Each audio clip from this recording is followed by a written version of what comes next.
Je lui passe la parole et madame, à vous. Ne vous fatiguez pas de m'applaudir. Oui, parce que c'est le droit de la femme. Ne vous fatiguez pas de m'applaudir comme je venais de dire tout à l'heure. Je préfère commencer par une brève présentation de moi-même parce que j'ai compris que dans la démarche des organisateurs, il s'agit de motiver les femmes. Pas seulement les femmes, mais aussi les filles, surtout les jeunes filles. Eh bien, c'est l'occasion pour moi de commencer par remercier très sincèrement le curé de la paroisse.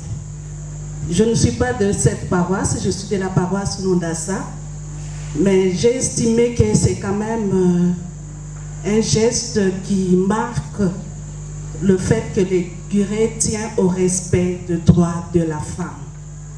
C'est un engagement qu'il a pris, raison pour laquelle, pour les matérialiser, il fallait soutenir ce genre d'activité. En tout cas, merci beaucoup au curé. S'il est ici présent, merci. Les droits des femmes dans les domaines numériques. Parce que, simplement, c'est le thème qui a été choisi au niveau international. Et au niveau national, on a prévu de parler d'éducation numérique. C'est vraiment un sujet moins connu. Personne à ce jour ne peut se passer de la numérisation. Il s'agit d'un concept moins connu du public. Mais tous, surtout à Kinshasa, nous utilisons le numérique chaque jour, chaque instant. Aujourd'hui, on ne peut plus se passer de l'Internet, de nos téléphones. Si j'observe bien, tout le public a son téléphone et tient à savoir ce qui se passe. Mais, si nous observons malheureusement très bien, d'après une étude, seuls 22% des femmes ont accès à l'emploi lié à l'Internet. 22%. Imaginez, par rapport au développement d'un pays, c'est un problème pour lequel et les hommes et les femmes doivent s'impliquer, soit vraiment réduit. Jeune fille, comme maman, à s'intéresser à ce domaine. Même le transfert que nous faisons tous les jours via M-Pesa, Airtel Money, sans avoir l'intention de faire la publicité, même les opérations bancaires, aujourd'hui les achats en ligne se font par Internet. Je vous invite à l'éducation sur la numérisation. Moi, personnellement, j'ai pris l'option depuis un certain nombre d'années de faire la sensibilisation des femmes, tout comme des hommes, par rapport aux différents thèmes qui sont évoqués au niveau tant international que national. Raison pour laquelle aujourd'hui j'ai aussi voulu insister sur la numérisation. Mais malheureusement, à travers ces concepts, beaucoup de violences sont enregistrées, surtout en ligne. C'est devenu aujourd'hui un outil qui ne favorise pas l'épanouissement de certaines femmes. Le droit, la liberté d'expression qui était déjà suffisamment avancée par rapport aux femmes. Je voudrais ici donner l'exemple d'une affaire qui a été très répandue au niveau des réseaux sociaux. Je prendrai deux exemples. Je prendrai l'exemple, je ne voulais pas vraiment citer son nom, mais son cas m'avait tellement choquée que j'avais décidé au cours de cette conférence de parler d'elle. Parce que c'est une femme qui a été vraiment victime d'une violence que je ne saurais qualifier. C'est le cas de Mama Lydia. C'est une dame de gospel qui chante pour le gospel. Elle s'est vue exposée, selon ses dires, parce que moi-même j'ai suivi sur le YouTube, elle s'est vue exposer sa nudité. Pour elle, ce n'était pas elle, mais le visage qui a été présenté, c'était bien elle. Mais je voudrais partager ce qu'elle-même a dit exactement. À la suite de ces images publiées sur YouTube, elle a perdu un grand marché par rapport à ses activités parce que c'est une chanteuse de full gospel. Pendant cette période, elle devait faire un concert. On avait déjà fait des dépenses indiquées pour la réussite de l'activité. Son producteur avait déjà fait les affiches, exposé des affiches par-ci par-là, à travers la ville. Mais une fois qu'on a lancé cette vidéo à la télévision, bon, je ne sais pas si c'est passé aussi à la télévision, mais du moins dans les réseaux sociaux, elle a vu son producteur venir le voir, lui demander de, disons, l'informer qu'à ces jours, elle ne pouvait plus faire ses concerts ensemble avec les autres dames, simplement parce que quelqu'un a décidé. Et curieusement, les youtubeurs ou comme les journalistes ont voulu faire du buzz par rapport à ça. Ils se sont mis à relayer, à faire beaucoup de commentaires sur cette vidéo, au point que pour eux c'était de l'argent fait, mais c'est une violence très très grave à l'endroit de cette femme. Alors que ce n'était pas elle, mais elle est présentée comme telle. Et voilà, elle a eu du mal à s'attraper pendant un long moment des marchés dans les domaines pour lesquels elle travaille. Fille comme garçon, à faire bon usage de l'outil que nous utilisons aujourd'hui, les réseaux sociaux. Parce qu'il y avait certes une avancée. Cette dame avait la possibilité de se faire de marché, mais elle a été réduite au silence. C'est ce qu'elle-même, elle a dit. Réduite au silence pendant des années. Elle s'est retirée des plateformes. Elle ne pouvait même plus sortir de chez elle. Alors que tous les jours, nous prenons l'épanouissement de la femme, l'émancipation de la femme, mais certains actes que nous posons font obstruction à cette démarche. C'est celui d'une femme qu'on a vu tous à travers les réseaux sociaux être piétinée par un magistrat.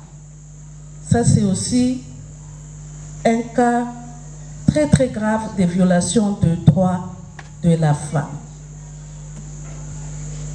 Mais ce que je reproche à cette vidéo, c'est que en publiant cette vidéo, c'est vrai que c'est lui qui l'avait fait viser son oppresseur, le magistrat. Mais en regardant la vidéo, c'est presque la dignité de la femme qui était exposée. L'intention, c'est vrai, il avait une bonne intention, mais c'est la dignité de la femme qui était exposée. Et on demande à une autre femme de venir l'aider à s'habiller. Donc, dans notre manière de faire, nous devons tenir compte de la protection des droits des femmes. C'est très, très important. Aussi, certes, la numérisation nous permet de nous rapprocher davantage. nous permet de communiquer aisément. Nous pouvons évoquer plusieurs avantages d'utiliser cette voie, mais cette voie nous amène à relever quand même quelques défis. Quand vous regardez très bien, pour utiliser cette voie, il faut avoir de l'électricité.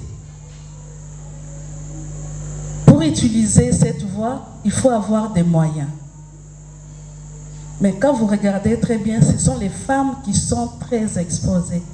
Un homme peut facilement trouver un 2000 francs pour acheter les mégas, mais c'est vraiment difficile pour une femme ordinaire de trouver 2000 francs et charger son téléphone pour utiliser cette voie. Pour se débarrasser de certaines femmes, comme je venais de dire tout à l'heure, beaucoup de femmes s'abstiennent aujourd'hui à utiliser cette voie. Il y en a même qui se disent « je ne peux pas utiliser Facebook parce que c'est trop m'exposer, je ne peux pas utiliser telle voie pour telle ou telle autre raison », très sérieusement bafouée. Donc, je nous invite tous à utiliser les voies appropriées de manière efficiente pour permettre à ce que les femmes puissent avoir réellement accès à la numérisation. Parce que cette façon de faire ne facilite pas vraiment les choses. Beaucoup de femmes hésitent alors qu'elles doivent sérieusement s'impliquer. Beaucoup de femmes ne travaillent pas, mais à travers la numérisation, il y a beaucoup d'emplois.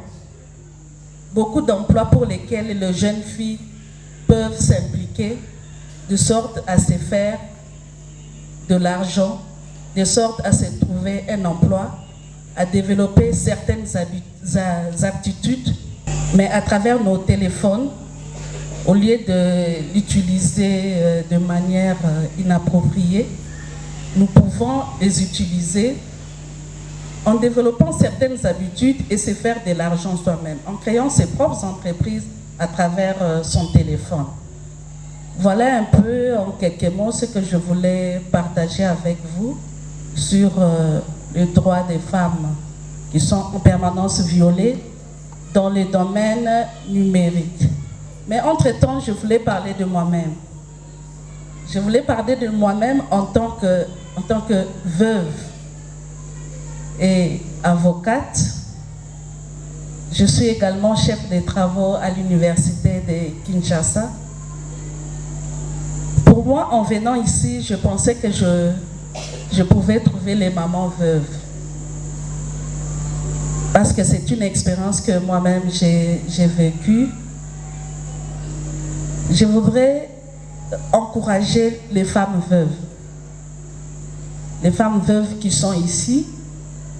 Il y a aussi des orphelins ou des orphelines qui sont ici. Mais cette qualité ne doit pas faire de nous une occasion de faiblesse. Cette idée m'est venue pendant mon deuil. C'est tout le monde qui s'est lamenté sur mon devenir. Parce que d'après notre société, quand on devient veuve, c'est l'occasion de se taire, de s'enfermer, d'être de moins en moins en contact avec le public. Et pendant le deuil, ça faisait déjà 4 mois que je restais à la maison. Et ma famille était là en train de se plaindre sur mon devenir, de se faire des projets. Il faut faire ceci, il faut faire cela. Et je voyais ma mère toute triste. Et moi, j'ai quitté la natte où j'ai resté pendant 4 mois. J'ai demandé à tout le monde d'arrêter avec les deuils. Je vais rester pendant 6 mois. J'ai décidé d'arrêter les deuils ces jours-là. J'ai demandé à tout le monde qui était là pour les deuils de partir le week-end. il fallait commencer une nouvelle vie. Une nouvelle vie sans mari, certes, c'est vrai, mais qu'il fallait en même temps développer d'autres aptitudes. Parce que en devenant veuve, beaucoup de femmes baissent les bras. Mais moi, j'ai décidé de présenter une autre image de la femme veuve. La veuve doit être très, très apte. Très apte. Imaginez d'autres initiatives qui vont avec le statut de veuve. La femme pour laquelle tout le monde doit porter son regard en termes de soutien. Non, on a décidé, moi et mes enfants, de garder la tête haute et de garder le Seigneur Jésus-Christ parmi nous pour avancer. Voilà les quelques mots que j'ai voulu partager avec le public. Merci. Est-ce qu'on peut la